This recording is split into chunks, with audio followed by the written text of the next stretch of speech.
Zdaj bomo začeli z četrtim in danes zadnjim panelom. In sicer imam tukaj tri predavatelje. Gospoda Aleša Bergarja, dr. Ivana Klemenčiča in dr. Milčka Komelja. Najprej nam bo z referatom Narodni heroji na pročeljih slovenskih osemletk svojo temo predstavil Aleš Bergar. Aleš Bergar je leta 1970 diplomiral iz primerjalne književnosti in francoščine. Bil je novinar v kulturni redakciji Ljubljanskega radija in urednik pri Mladinski knjigi. Vrsto let zaseda odlično mesto v slovenski kulturi. Bergarjevo delovanje na literarnem in založniškem področju je zelo vsestransko. Uveljavil se je kot urednik, prevajalec, gledališki in literarni kritik, literarni zgodovinar, deloval je tudi kot esejist, avtor kratke proze, dramatik in tudi otroški pisatelj. V času propadanja socializma je odločno branil avtonomijo literature pred ideološkimi omejitvami. Bil je tudi član uredništva Nove revije. 2013 je postal častni član Društva slovenskih književnih prevajalcev. Za svoje prevajalsko delo pa je prejel več nagrad, med njimi tudi Sovretovo nagrado leta 2008, naprimer tudi Šventarjevo nagrado in Prešernovo nagrado za življenjski opus leta 2017. Upam, da nisem kaj pomembnega o njem izpustil, zdaj mu pa kar predajam besedo. Hvala lepa. Ja, takole, ja, pa v redu bo, hvala lepa. Pomladi letos je bil Most na Soči nekaj tednov še posebej zanimiv kraj. Po 2 desetletjih so namreč izpraznili akumulacijsko jezero, da bi dno očistili naplavin, ki so se tam nabrale. Bil je slikovit prizor in tudi sam sem si ga ogledal, uživajoč ob novi podobi krajine, pa tudi ob misli, kako bo voda, ko bo posegal konec, spet pridrla v osnaženo jezersko školjko.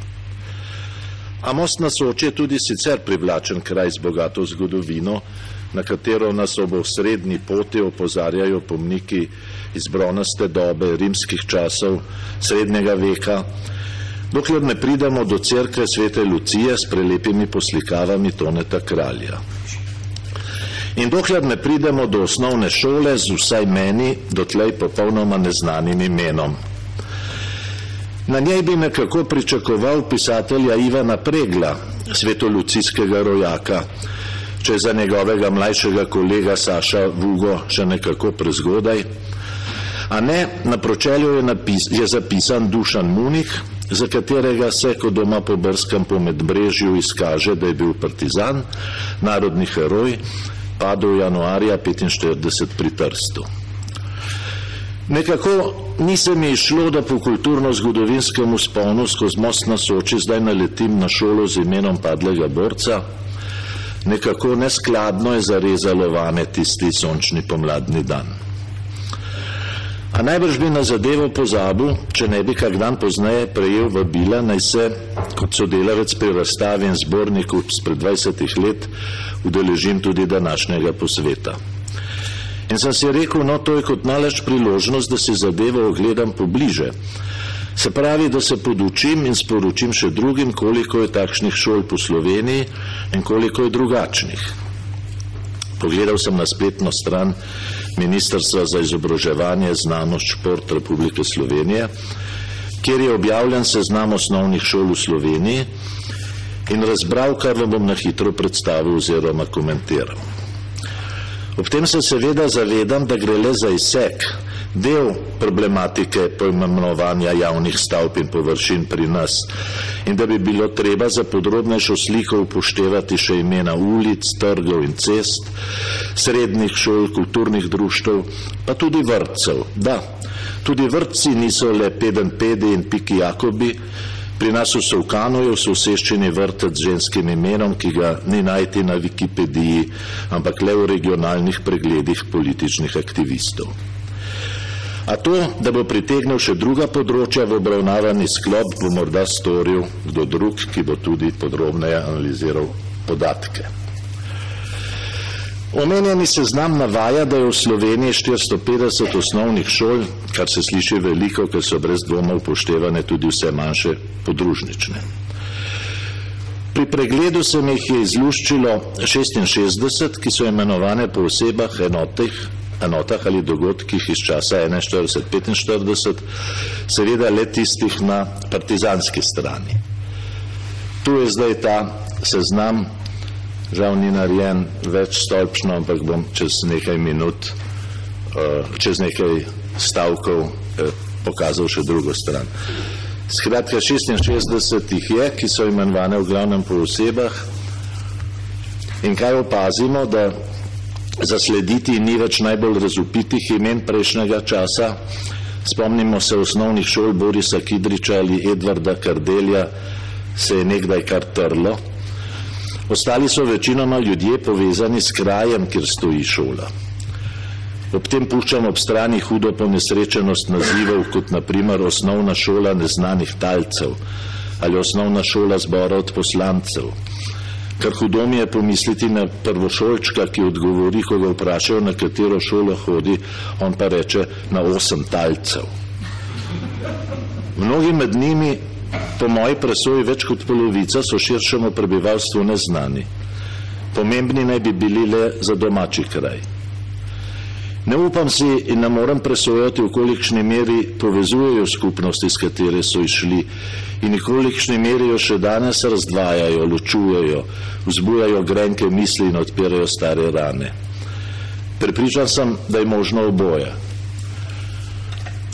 Kot ni dvoma, da gre v mnogih primerih za resnične domoljube, predane aktiviste in tragične žrtve, tako je najbrž tudi res, da ne eden od njih v domačem okolju še zmeraj, vsaj potiham, velja za človeka nikakršnih vrlin, pa tudi za zločinca kompromitiranega z mnogimi hudimi deli. Seveda ne pričakujem, da bi začenjali razpravo, kdo od imenovanih danes še zasluži, da se šola še imenuje po njem in kdo ne več. To bi gotovo povzročilo neploden in razločujoč primer, kdo je bil res heroj in kdo je neutemeljeno slavljen v času komunističnega režima. Treba pa se načelno vprašati in kritično premisliti, kaj še lahko pomenijo ali sporočajo otroku do 14 let taka imenovanja in ali niso le preostanek zgodovinske mitologije preteklega režima. Zakaj še toliko mladih rodov obremenjevati s tem? Ob tem, ko sem to pisal, sem se spomnil na pesmi Žaka Prevera, ki vam jo bom na hiter obnovil. Pravi, tu je bila svoj čas Luksemburška ulica, ker pelje mimo parka Luksemburg. Zdaj se imenuje Gigemerjeva po enem umrlem pilotu. Ampak drevesa so še ravno taka, cvetijo ravno tako, sonce še ravno tako sije, ptice ravno tako pojejo, otroci se še lepše igrajo kot prej. In človek se vpraša zares, kaj neki mrtvi pilot, kasir je tu vmes. Spletne strani šol so po večini precej skope, kar zadeva ozadje imen, ki jih nosijo, ali pa kakšno obdobje svojega obstoja enostavno preskočijo in zamolčijo sramoto, ki jim je bila vsiljena, ali pa so si jo nekako sami oprtali. Naj ilustriram z anekdoto. Moj starejši sin je hodil v osnovno šolo 10. Snop ljubljanske. Zna še kdo razvozljati to kratico? Slovenske narodno-udarne brigade. Danes se lepo imenuje spet osnovna šola Trnovo in tudi v njeni spletni zgodovini ni sledu o tem. Lahko pa bi se imenovala v oklepaju rečeno po Franu Seleškem Finžgarju ali Jožetu Plečniku, ki sta oba zaznamovala Trnovsko faro, do Vitomilu Zupanu, pisatelju in partizanu, tamkajšnjem krajanu, raje ne črhnem nobene. S tem sem prišel do drugega dela svoje predstavitve, do osnovnih šol imenovanih po slovenskih ustvarjalcih, narodnih buditeljih, dobrotnikih in tako naprej, iz časov pred in po drugi vojni. Teh je 77, največ pesnikov in pisateljev, kar bi bilo spet vredno posebnega komentarja. Med njimi pa so tudi slikarji, skladatelji in igralka. Ob manj znanih sem pojasnil, s čim so se zapisali v spomin. Za razliko od prejšnjega seznama, ki je v bistvu upošteval le 4 leta 20. stoletja in se bržkone ne bo več širil, se ta imena raztezajo čez več kot 500 let slovenske zgodovine, z izjemo italijanskih šol v Kopru in Izoli, in jih je lahko zmeraj več. Tudi tu se najde kakšna jezikovna narodnost, koroški jeklarji, naprimer, ali borci za severno mejo. A mislim, da se ne motim, če pravim, da so na njem v največji meri ljudje, ki jih pozna širša slovenska skupnost, in zelo malo takšnih, pri katerih bi odmahnili češ, ta pa si res ne zasluži. Kvečemu bi lahko debatirali, kdo nam na njem manjka, ko pa bi bil tudi vreden takšne počastitve, utemeljene v širšem slovenskem kulturnem spominu. In lepo je tudi opaziti, če tudi je vsaka smrt žalosten dogodek, da se seznam dopolnjuje s pomembnimi osebami, ki so umrle pred nedavnim, Kovič, Pavček, Toporišič, da je torej, če lahko tako rečem, paradoksalno živ. Kot je živa bistra Soča, ki je potem čez nekaj dni spet zalila izsušeno, izčiščeno jezero.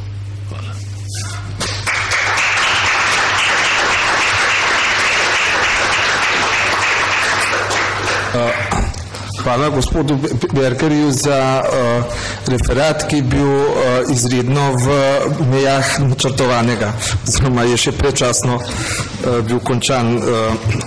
Zdaj pa gospod Ivan Klemenčič, oziroma dr. Ivan Klemenčič nam bo predstavil referat Slovenska avantgarda, novi razred in mafija do danes.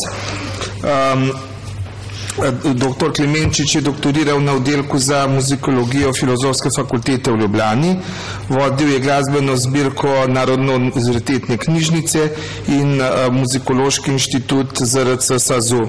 Preučeval je slovensko glasbo v evropskih okvirih. V domovini in tujini je objavil več kot 250 predvsem znanstvenih in strokovnih člankov, v Sloveniji 11 publikacij, od tega 2 spletni, uredil pa jih je 25. S kritičnimi prispevki o slovenski družbeno-politični stvarnosti se oglašal se od 90-ih let naprej, oziroma konca 80-ih let. Publiciral je v več glasilih, zadnji čas sodeluje tudi na mnenjskih straneh reporterja. Tako, zdaj pa kar prepustim, da predstavite svoj referat.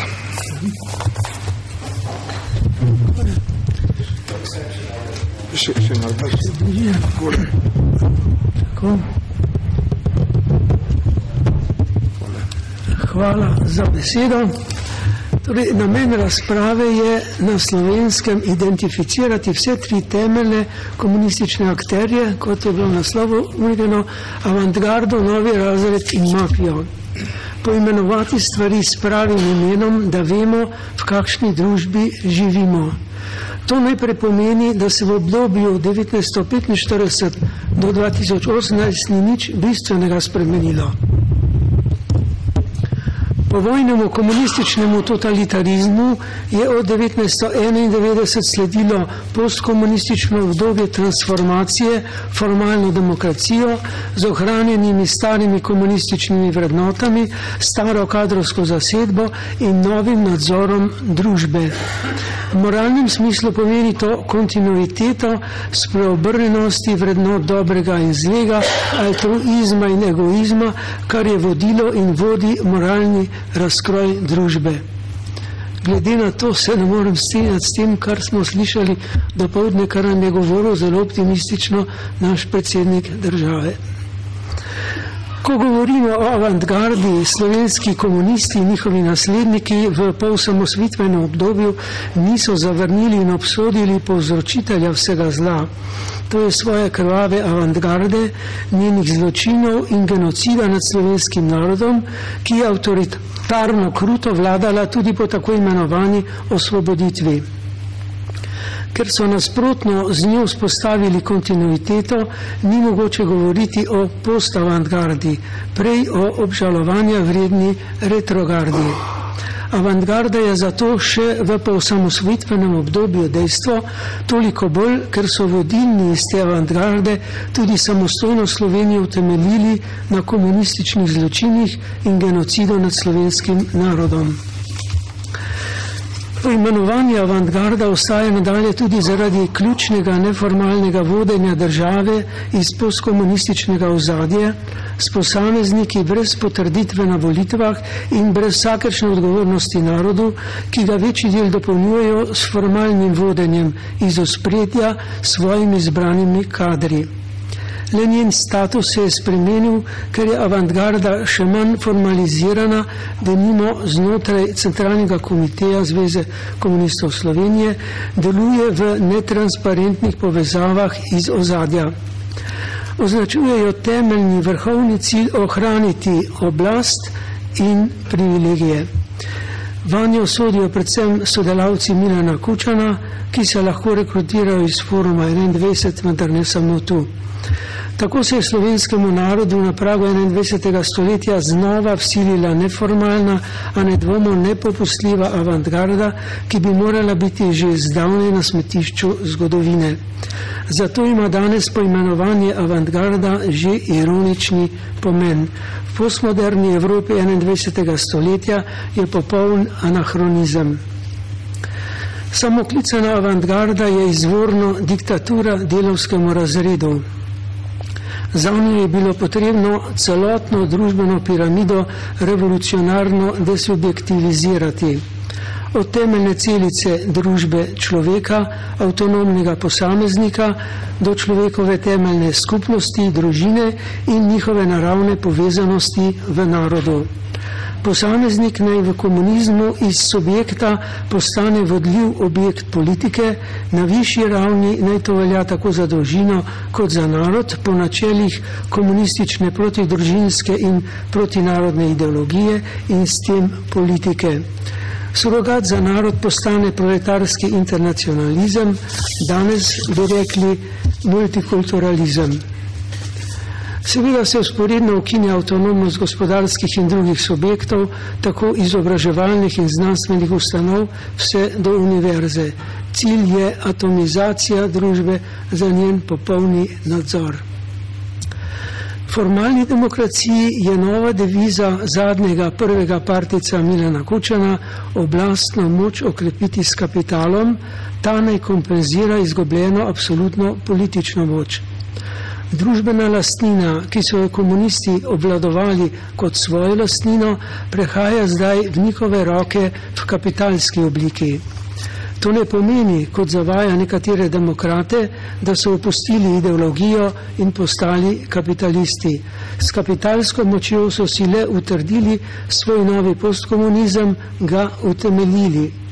Ideologiji kot svoji identiteti in poglavitnemu orožju za oblastni boj se nikakor in nikoli niso odpovedali.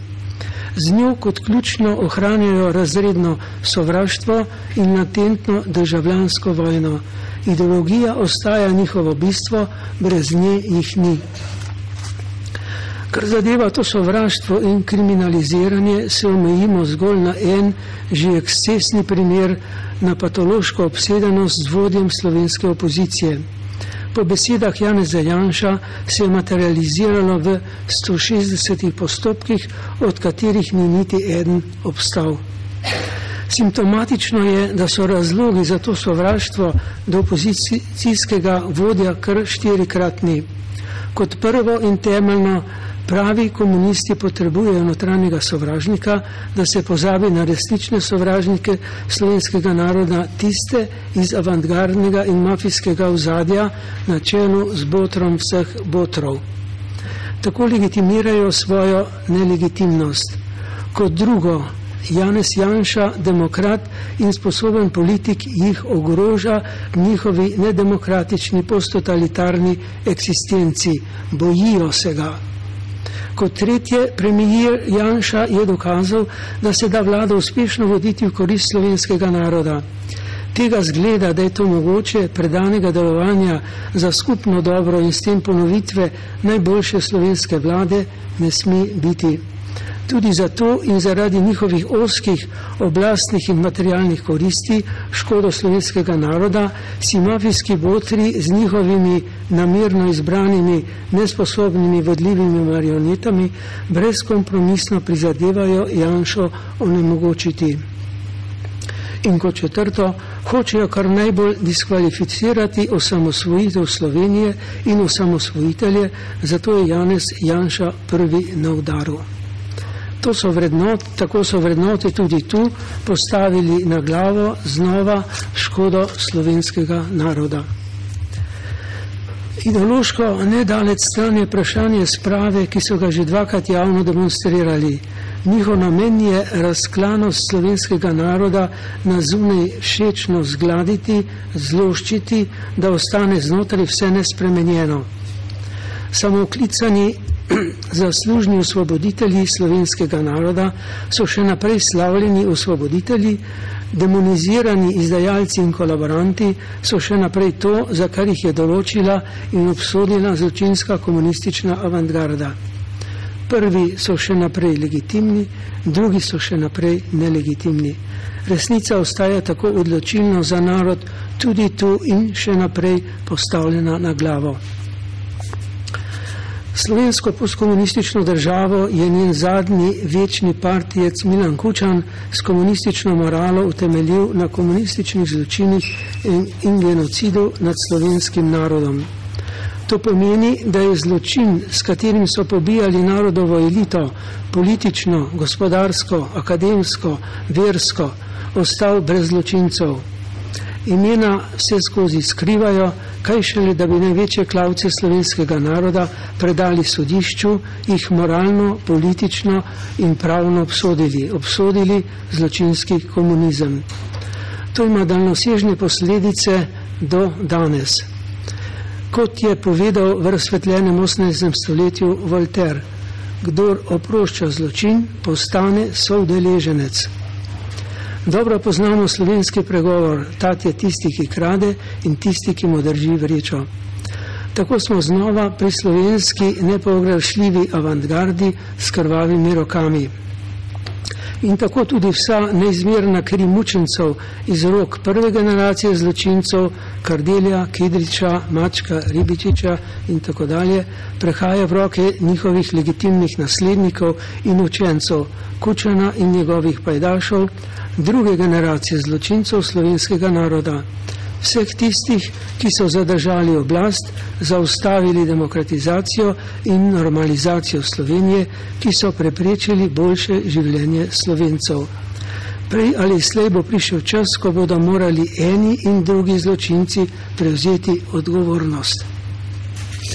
Vse opisano delovanje je bilo in je mogoče, ker se oblastna avantgardna klika še danes lahko upre na svoj stari novi razred, kot ga je pred več kot 60 leti poimenoval in definiral Milovan Čilas.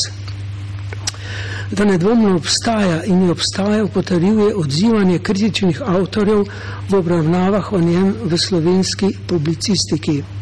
Le poimenovanja so najpogosteje drugačna. Očitno je bilo ljudem njegovo identificiranje potrebno. Danilo Slivnik, denimo, je novi razred imenoval Kučanov klan, v ožjem smislu bi rekli Kučanovo avantgardo. Govorimo lahko o postkomunistični eliti, ki to ni, o forumu 21, Slivnikom po ruskem zgledu o nomenklaturi, po tedniku Demokracija o tranzicijski levici. Nadaljni izrazi so ugrabljena država in tovarišijski kapitalizem, globoka država ali paradržava, tudi udbomafija ali skrajna levica za vse postkomunistične nedemokratične stranke. Že sprejeto je vrednostno razlikovanje med prvorazrednimi in drugorazrednimi državljani in prav tako izraz naši za novi privilegirani razred. Ta novo nastali razred je seveda največji paradoks komunistične brezrazredne družbe. Paradoks nenačelnosti in laži. Gillasov temeljni sklep o skrajni moralni sprevrženosti avantgarde pove, da, navajam, je komunistična revolucija, ki so jo izvajali v imenu odprave družbenih razredov, privedla do najpopolnejše oblasti izključno enega samega novega razreda. Konec navedka. Kaj to pomeni? Da so krvavo revolucijo, ki je po vsem svetu terjala precej več kot 100 milijonov nedolžnih žrtev, komunisti zanetili zgolj in samo zato, da so prišli na oblast in oblikovali svoj zločinski novi razred absolutne oblasti in privilegijev. Nikakor ni šlo za glasno razglašeni in čaščeni delavski razred, šlo je predvsem za prikriti in povsem prikriti in neimenovani njihov novi razred. Z načrtovano svetovno komunistično revolucijo bi ta razred zavladal celemu svetu. Tako je manjšina oblast vsilila večini. Kot najbolj kritično pri tem presojamo moralo komunističnih povzpetnikov. Porazna za državo je njena popolna permisivnost, komunistična, tradicionalna in ohranjajoča se ter prilagajajoča se v naš čas. To pomeni, kot že vemo, spreobrnjenost vrednot dobrega in zlega, altruizma in egoizma, ljubezni in sovraštva in tako dalje.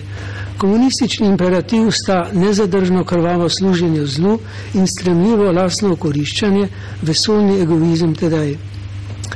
Tem bolj to velja za osrednjo in vrhovno državniško moralo, ki jo vodi skrb boljševiške klike zase namesto za skupnost. Zaradi tako sprevrženih ambicij o tej eliti pod narekovaji etično in moralno vse najslabše. Govorimo o morali zla, ki temelji na krvavi, nikoli legalno obsojeni revoluciji. Najprej so pobijali svoje brate in sestre in jih ropali, nato so jih zatirali in ropali in danes jih zatirajo in ropajo. Vse za svojo oblast nad njimi in za privilegije novega razreda. Predvidljiva posledica je, kot smo že rekli, moralni razkroj družbe.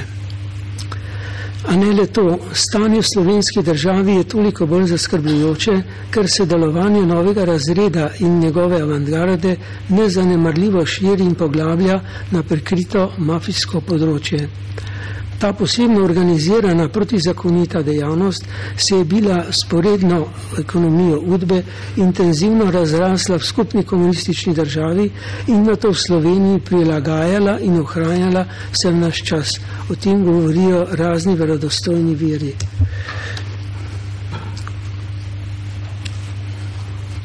Zaradi vseh teh dejstev in indicov istovetimo obravnavano neformalno, ilegalno in nelegitimno oblast v ozadju po osamosvojitveno avantgardo z novim razredom kot mafijsko združbo.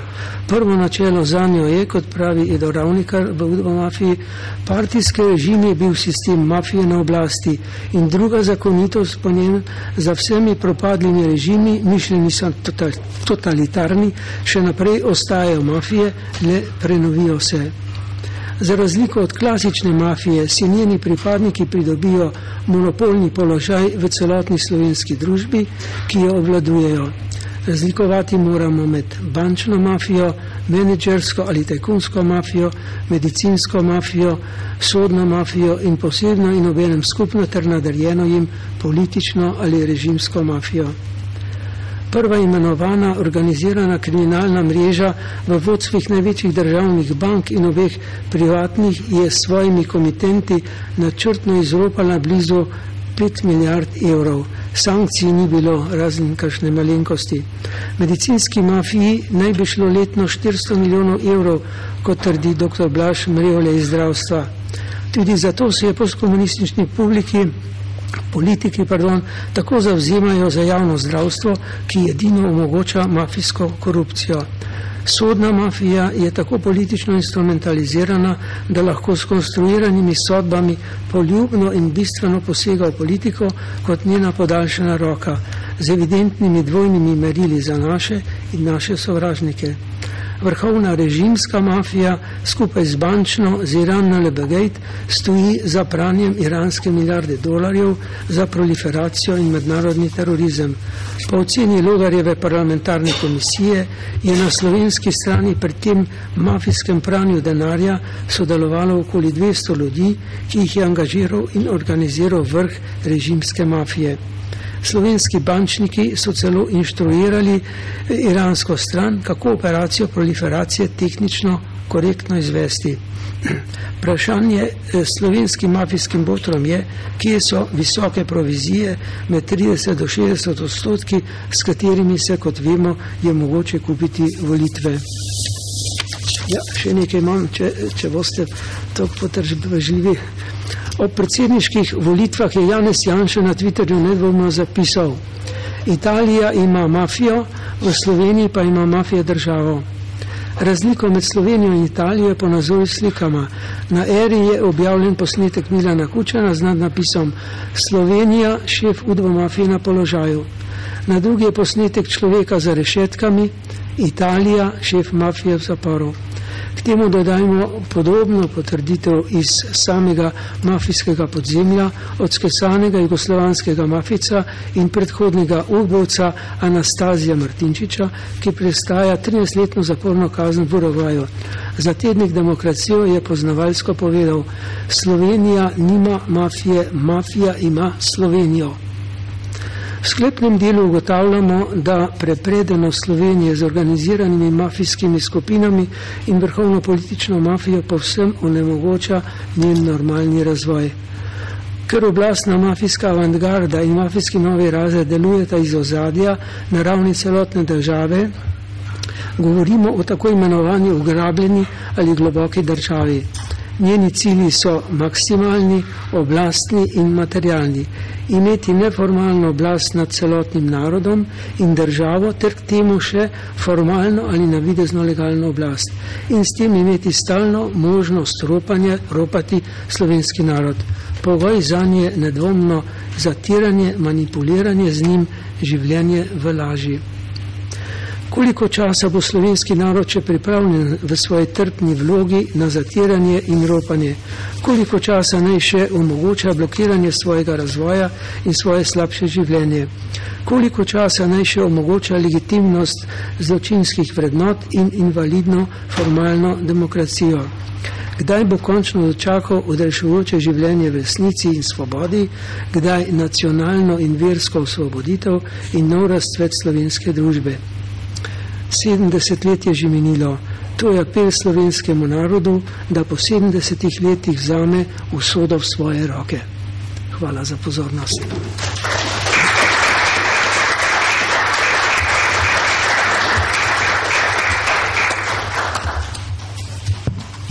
Hvala. Zdaj pa prehajamo na zadnjega današnjega referenta. To je akademik, profesor dr. Milče Komelj, je upokojeni profesor umetnostne zgodovine na ljubljanski filozofski fakulteti. Napisal je vrsto knjig, študij, esejev, kritik, komentarjev in izdal tudi nekaj pesniških zbirk. Preučeval je zlasti ekspresionistično umetnost, zasnoval več umetnostnih monografij ter pisal interpretacije o slovenskih slikarjih. Sodeloval je v številnih odborih in žirijah, bil pa je naprimer tudi sodelavec slikarja Božidarja Jakca, kasneje pa seveda tudi Nove revije, pri kateri je šla njegova trilogija o slovenskem slikarstvu od 18. do 20. stoletja. Je redni član Slovenske akademije znanosti in umetnosti in tudi Evropske akademije znanosti in umetnosti. 4 mandate je bil 10 let predsednik Slovenske matice in je med drugim tudi častni meščan rojstnega Novega mesta. Danes pa nam bo predstavil referat Temna stran meseca v luči slovenske likovne umetnosti 20 let pozneje. Prosim. Umetnost je v zgodovini reagirala in še vedno reagira tudi na družbena vprašanja. Vendar lahko celo v družbeno angažiranju umetnosti njena resnična ustvarjalna prepričljivost temelji samo na umetniškem izrazu in ne na ideologijah. Zato na umetnost ni primerno gledati ideološko, ampak ostaja relevantna le glede na svoj umetniški pomen. Tako kot ostaja pogled na zgodovino verodostojen le na podlagi stvarnih dejstev, kakršna nam je pričela odkrivati razstava, ki se je danes spominjamo. Pobudo za njo je vsaj posredno dal moj študijski kolega, umetnostni zgodovinar Iztok Dorjava, zaradi kritičnih pripomb pisatelja Draga Jančarja o enostranosti razstave v povojnem času v Muzeju novejše zgodovine. Kot tedanji direktor muzeja je pisatelju odgovoril s predlogom, naj kar sam pripravi boljšo razstavo. Impulzivni Jančar se je na izziv odzval in spodbudil ekipo sodelavcev, ki jih je svojo avtoriteto zlahka pritegnil. Ta se je sprva nekajkrat zbrala v prostorih Slovenske matice, nato pa so se priprave zaradi večje ekspeditivnosti osredotočile na ožjo skupino, v kateri je ob Jančarju dominiral zgodovinar Vasko Simoniti. Na prvih sejah na matici, na katerih sem bil navzoč, pa je bil najbolj že kar strastno zavzet za tako raziskavo Jože Pučnik, ki je izrazito navduševal svojo predanostjo, pravičnosti in osebni in narodni svobodi. Razstava je v javni zavesti močno odmevala. Fotografija z naslovnice knjige z nemočno, zravnano stoječo žensko pred zasliševalci s Titovo sliko na steni, ki se je potem še večkrat pojavljala, je postala kar nekakšen simbol povojne nesvobode. Pisatelj Alojz Rebula pa si je po ogledu razstave v dnevniku duhovito zamislil celo grotesko, Kardel, Kidrič in Maček na obisku razstave Temna stran meseca, objavljena na njegovem dnevniku. Jančarjevi sodelavci smo oziroma so si lahko šteli v zadoščenje, da smo opozorili nekako v nebo vpijočo krivico, kakršna se je med likovnimi umetniki zgodila zlasti Francetu Kralju in Francetu Goršetu. Posebej nas je opozoril tudi nekdaj zloglasni kip Zločin Cirila Cesarja. Tako je bila razstava zadovoljstvo tudi kakemu umetniku ali vsaj njihovim potomcem ali častilcem. Njeni sodelavci pa smo bili v očeh nasprotnikov osvetljevanja temne strani zgodovine, včasih tudi ožigosani, češ da nam srce ne bije dovolj na levi. V knjigi Temna stran meseca sem pisal o socialistični ideološki indoktrinaciji, kot je bila v Jugoslaviji razvidna skozi odnos do likovne umetnosti. Ne da bi se takim vprašanjem posebej posvečal, ker sem umetnosti tako kot življenju še najmanj zanimala vprašanja ideologije. Toliko bolj pa me vse do danes znamira njen izpovedni izraz. Danes pa v pogledu na sodobno umetnost že dolgo opažam, da ponovno in celo vse bolj dominira stališče, da je lahko umetnina le posrednica družbene ideje in da je to, kar se v marsikaterih očeh v svetu in pri nas šteje za današnjemu času najustreznejša angažirana umetnost, v resnici le propagandni aktivizem oziroma razglašanje stališč in opredelitev do družbenih vprašanj. Dejavnosti razglašene za umetnost se vse bolj neposredno postavljajo v službo pogubne multikulturalistične ideologije, ki zanikuje narod in aktivistično služi politični agendi. Ideološko gledanje na umetnost pa sem najbolj neposredno spoznal, ko so pred nekaj leti sicer neidentificirani ljudje iz ozadja skušali preprečiti veliko reprezentativno razstavo slovenske umetnosti v Osrednjem državnem umetnostnem muzeju v Budimpešti z deli vrste akademikov in ko Osrednja slovenska galerija zanjo ni želela posoditi umetnin izrecno s političnim utemeljevanjem, češ da sta madžarska oblast in galerija desničarski, kot da bi morala biti kulturna politika zavezana ne umetnosti, ampak le času primerni ideologiji. Razstava Temna stran meseca je bila lahko prirejena šele v samostojni slovenski državi in se nanašala na indoktrinacijo pred našo osamosvojitvijo, na totalitarizmu utemeljen čas, ki je predpostavljal poslušnost vsiljeni miselnosti. Na vprašanje, kakšno je stanje 20 let pozneje, pa lahko skušamo odgovoriti v času, iz katerega lahko bolj svobodno gledamo nazaj in zaskrbljeno zamislimo tudi nad prihodnostjo. Kot posebno poglavje se nam zastavlja vprašanje, kako se je umetnost do danes odzvala na našo osamosvojitev in na uveljavljanje demokracije po njej ter na trdoživa nasprotovanja njenim, če tudi pogosto zlorabljenim pridobitvam. Ker tega nisem preučeval niti ne posebej spremljal, lahko le nakažem, da so se nekateri umetniki na to odzvali že namudoma. Od najstarejših, na primer slikar, profesor Klavdij Zornik. Posebno angažiranost pa sta na svoj značilni način nakazala zlasti slikarja akademika Janez Bernik in Andrej Jemec. Vidna sta bila že v kulturnem krogu Nove revije, ki si je ves čas prizadevala za demokratizacijo in sta čas večje svobode izkoristila za javno komentiranje našega duhovnega in družbenega stanja, v katerem so se, ker v državi ni bila izglasovana lustracija, restaurirali ostanki nekdanjega totalitarističnega mišljenja oziroma režima in sta tako prispevala tudi k še poznejšemu osvetljevanju temne strani meseca. Ob tem je tudi zanimivo, kakšna je na področju likovne kulture, v kateri so navzven najbolj vidni arhitektura in javni spomeniki, morebitna temna stran tudi v današnjih razmerah. Za marsikoga je danes videti temno prav to, ker vidijo pisci prispevkov v temni strani meseca kot svetlo. Saj se pogledi ljudi, ki komentirajo umetnost, spričo druženih sprememb niso nujno spremenili. Povečala pa se je svoboda, ki jo danes prav nadaljevalci nekdanjih levičarskih ideologij skušajo omejiti z docela pristranskim sklicevanjem na sovražni govor, kar nas lahko resno pripelje v nevarnost novega totalitarizma oziroma k zavezovanju ust, o katerem je govoril prav Janez Bernik, ki je nekdaj v slike sključeval nerazpoznavna črkovna znamenja, ne le kot estetski izraz nerazvozljive skrivnosti starih civilizacij, ampak tudi kot namige na čas, ko se ni smelo izrekati resnice. Na to sem nedavno pozoril po zdravnem govoru o prvem posvetu Humanistika in pravo na Slovenski matici, ki se nanašal zlasti na vprašanje svobode govora in pri tem navedel zelo drastične besede z risb slikarja Janeza Bernika, kar se takšnim uglednim pravnikom nikakor ni zdelo sporno. Umetnik je bil nekdanji politiki Gorak. Pred veliko razstavo sredi 80-ih let ga je kot radoveden cenzor obiskal sam Stane Dolanc, o čemer je rad pripovedoval. Pozneje pa v svoje značilne grafične slovenske ikebane preroško vključeval razkrajajoča se srp in kladivo, ter v času osamosvajanja snoval sliko slovenska Gernika, kjer so režimski protagonisti tega časa oziroma botri tedanjega dogajanja narisani kot norci v gatah, med njimi pa so z imenskimi kraticami jasno razpoznavni voditelji nekdanje komunistične oblasti. V času osamosvojene Slovenije pa je na risbah iz zadnjih let življenja pisal jasno razberljive stavke, ki bi si jih nekoč ne mogli niti zamisliti. Saj je na primer napisal, da so komunisti od hudiča ali da so komunizem še v risankah ne obnese. Groteskno je napovedal simpozij o cepcih v postkomunizmu in eno izmed narisanih grotesknih figur celo opremil z drastičnimi, že kar sovražnimi besedami. Tito, ti baraba, kako te sovražim, nategnil si za pol stoletja Balkance in budce sveta. To bi lahko danes za koga zvenelo kot sovražni govor, je hkrati sestavni del umetnin, ki bi bile pred osamosvojitvijo gotovo prepovedane.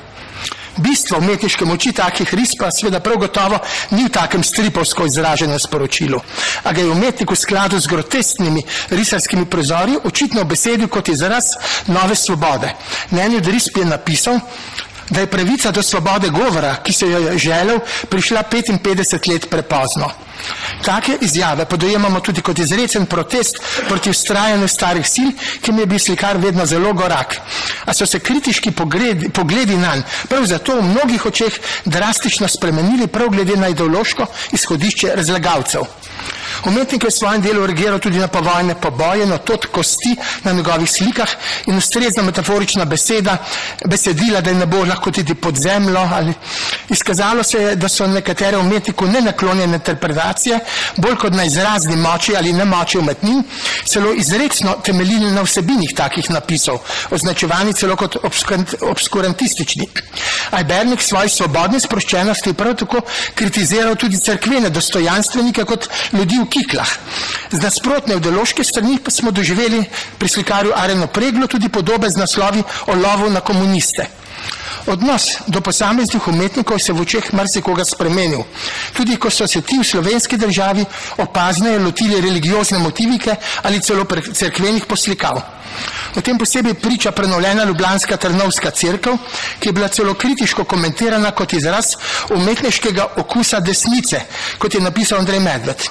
Nekateri v prejšnjem režimu upoštevani umetniki so dopovedovali, da so cerkveno motiviko slikali tudi že poprej in da se niso kar čez noč prelevili in so bili nekaj časa celo izrazito zbegani.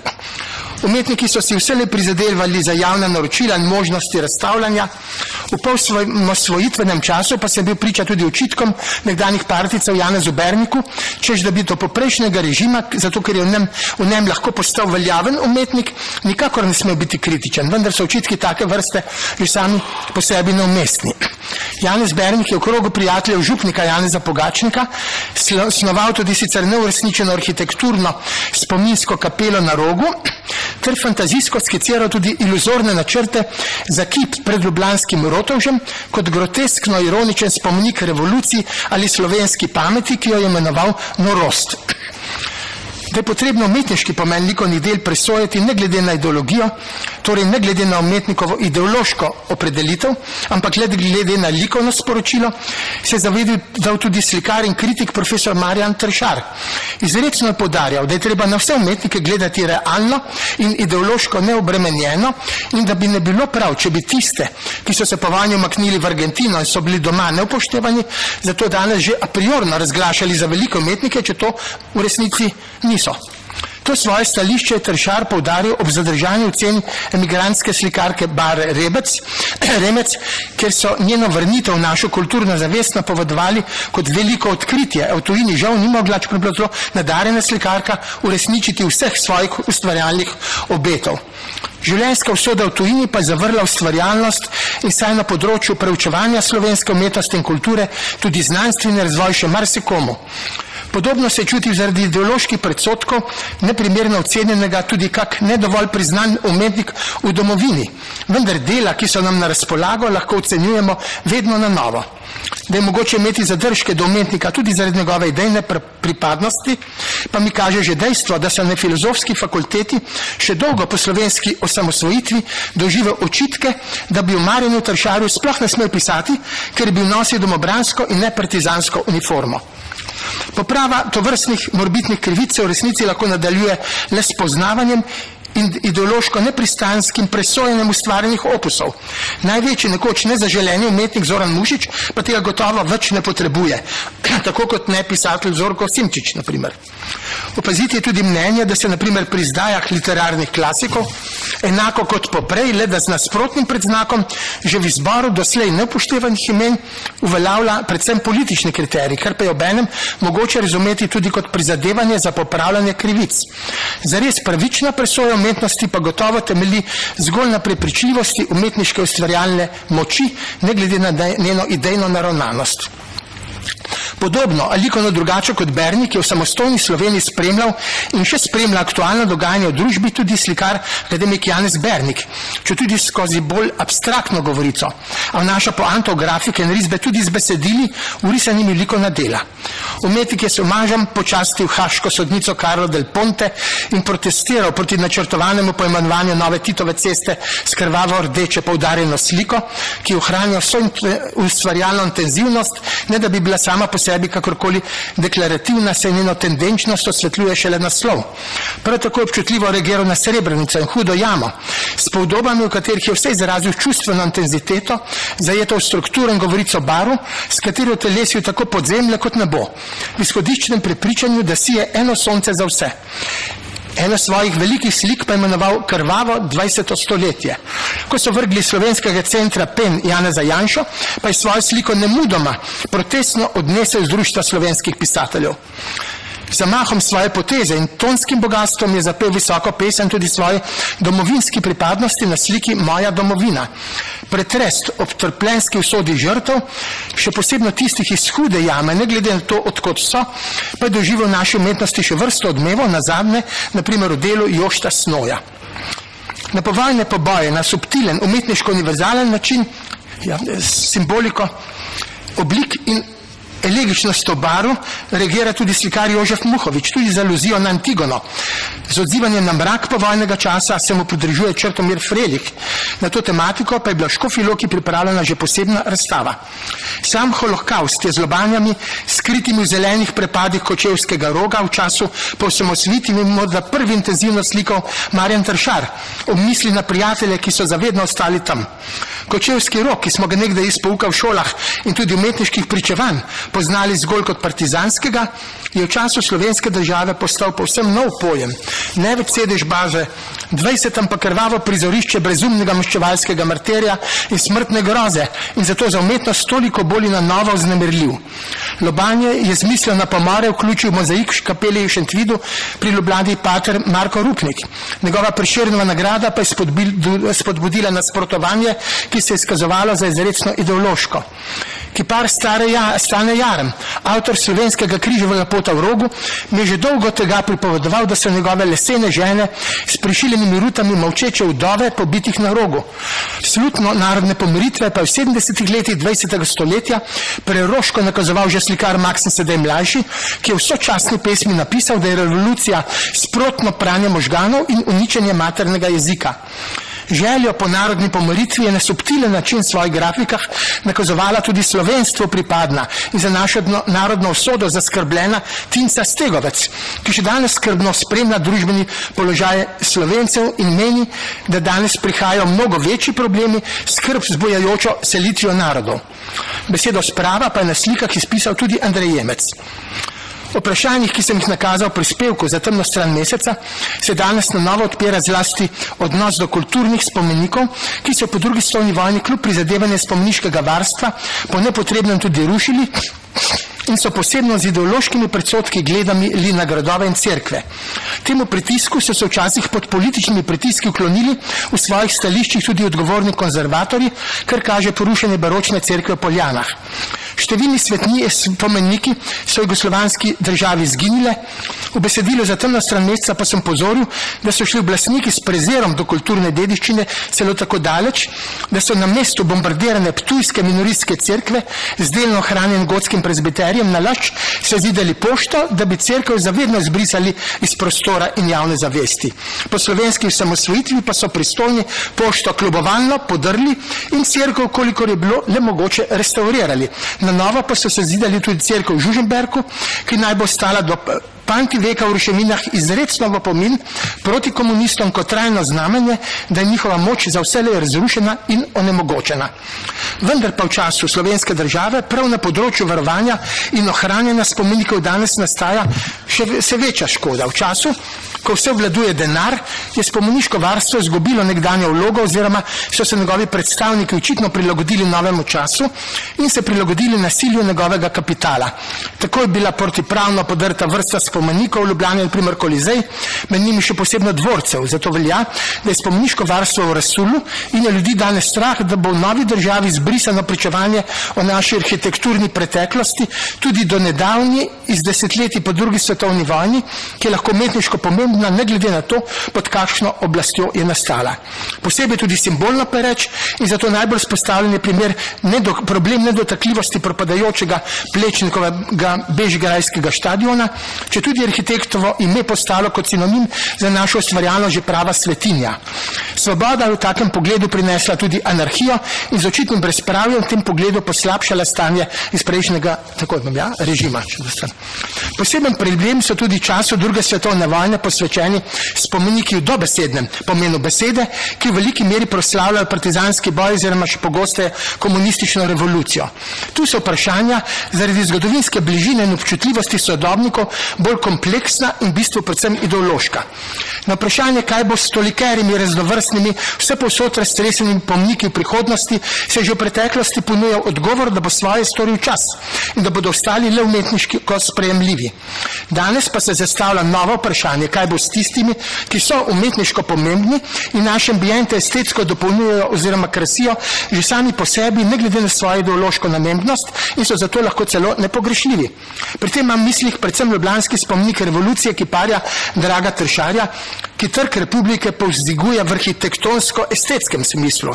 Kip sam po sebi simbolizira vsakršen množični zanos, nenehno zgodovinsko dogajanje, ker je abstrakten, z vzponim paci, ker je nasploh bistveno za Tršarjevo ustvarjalnost množic, ki ni sama po sebi nikoli ideološko-programatska. Njegova umetniška veličina oziroma pomenska odprtost je prav v tem, da se je ne glede na ime oziroma namen naročnika izognil propagiranju ideologije, če tudi je nastal po njenem naročilu. Zato to bi bilo iz izrecno estetskih razlogov najbolje, podarim iz estetskih, da bi danes ničkolikokrat apostrofirani spomenik ostal na svojem mestu, a da bi se mu deklarativno spremenilo ime oziroma namen, saj se v zgodovini spreminjajo tudi imena trgov, ne da bi jih podrli, ali se zamenjujejo prebivalci istih vladnih palač in celo religije v cerkvenih stavbah, ki so že v srednjem veku iz poganskih temeljev postajajo krščanske. Večji problem pa je gotovo s figuralno konkretiziranimi spomeniki, posebno zelo togim ljubljanskim Kidričevim, ki bi ga zlahka pogrešali oziroma predstavili v muzejski depo ter nadomestili se stransko primernejšim. Se tudi kipar Zdenko Kalin, kot mi je med srečanji dejal, na nikakor ni bil ponosen. Lahko pa bi seveda vse dosedanje ali vse umetniško vredne spomenike skušali gledati zgolj zgodovinskimi očmi, kot na pričevalne dokumente o naši zgodovini in vsakokratnem gledanju na njo, kakšna je pač že bila, pa naj presojamo upodobljence kot za Slovence zaslužne ali škodljive kot junake ali zločince. Vendar to vrstne ekipe zmagovalci od nekdaj sproti odstranjujejo, ker vsakokratni odločujoči sodobniki, znanilce zanje nesprejemljivih idej, še posebno, če so jim prizadejale grozan bolečino, le težko gledali neobremenjene. Zato se je porodila že vrsta predlogov, da bi po vzoru drugih narodov tudi pri nas oblikovali poseben spomeniški park, ki bi učinkoval kot učilnica zgodovine. Spomenike, ki so izjemno kvalitetni ali nepogrešljiva likovna dopolnitev ambientov, pa naj bi vendar dojemali na njihovem prvotnem mestu kot historično pričevanje v zgodovini, ki je menila, in ne kot ideološko propagando, ki bi nam razjedala notranji mir. Glede na rane, ki jih danes že več in pol pretekla zgodovina še vedno in celo na novo odpira, pa nikakor nisem dovolj moder, da bi lahko jasno videl vsestransko najprimernejšo rešitev. Še posebej, če bi beseda nanesla na monumentalni Titov spomenik v Velenju, ki oživlja in svojo prezenco drastično vseljuje duhovno navzočnost totalitarnega duha preteklosti, a bi bil trg brez njega hkrati izpraznen.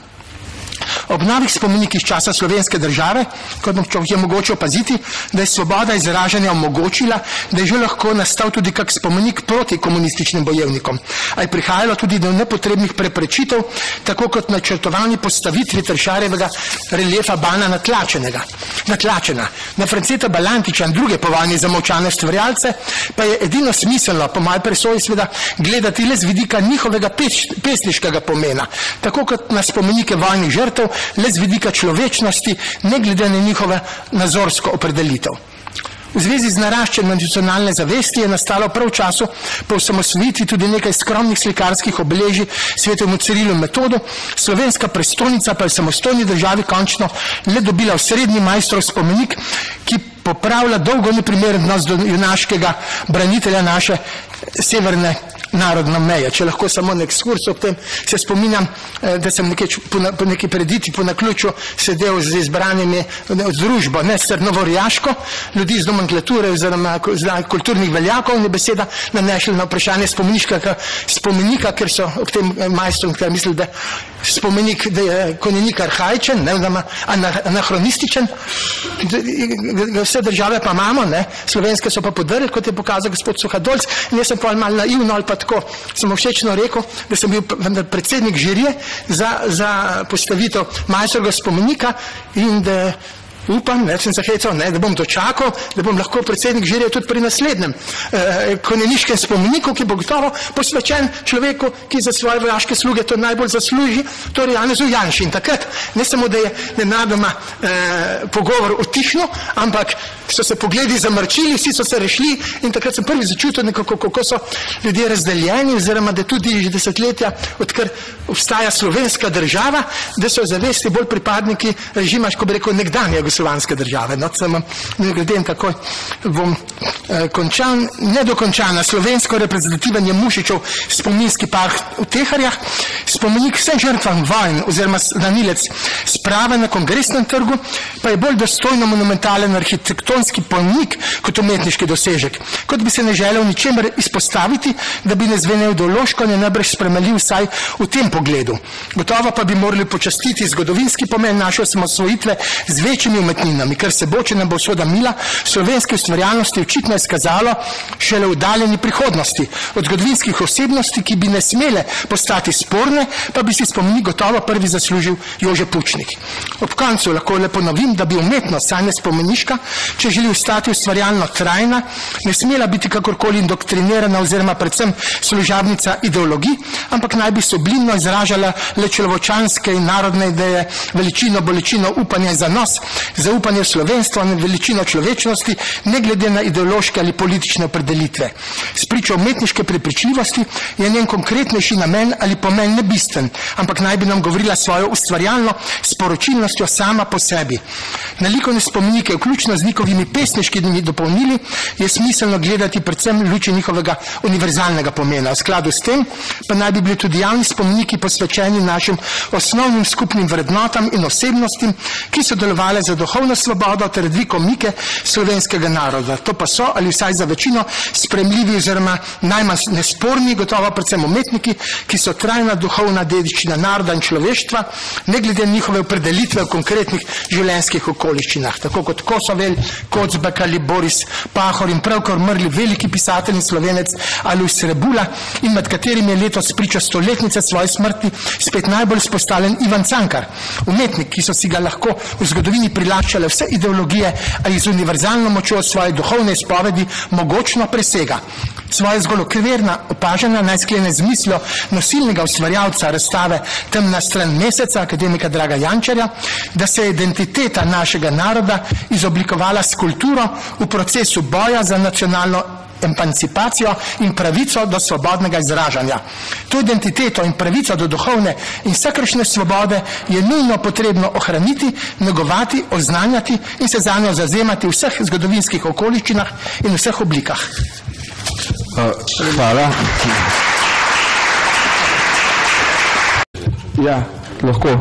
Kot razprava, kot morda neko pojasnilo ali pa dopolnilo, gospod Jevnikar pa tudi Milček so omenjali odmev prve razstave, recepcijo recimo, pa tiste naslove v časopisu.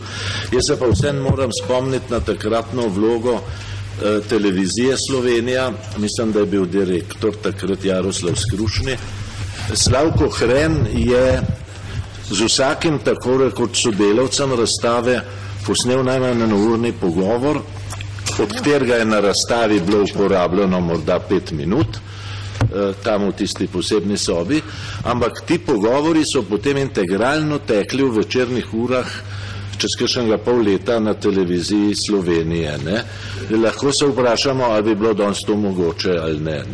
Sicer Jaro je imel tudi že takrat nekaj težav zaradi tega, ampak opozoril bi tudi morda te organizatorje, pa to, ki se tega spominjajo, da bi bilo čist fajn na televizijo vprašati, ali je to še kje arhivirano in če bi se to da še dobiti, ker so to dopolnilna pričevanja, dopolnilni del, usporedni del razstave je to pripovedovanje, recimo, če lahko povem, jaz sem na razstavi bil nekako zadolžen za oddelek v Vitomilu Zupanu, smo prvič njegove rokopise iz arestov prinesli, pa uno in tretje, in tam sem imel priložnost še v kamero kakšno uro v njegovem življenju govoriti. Hvala.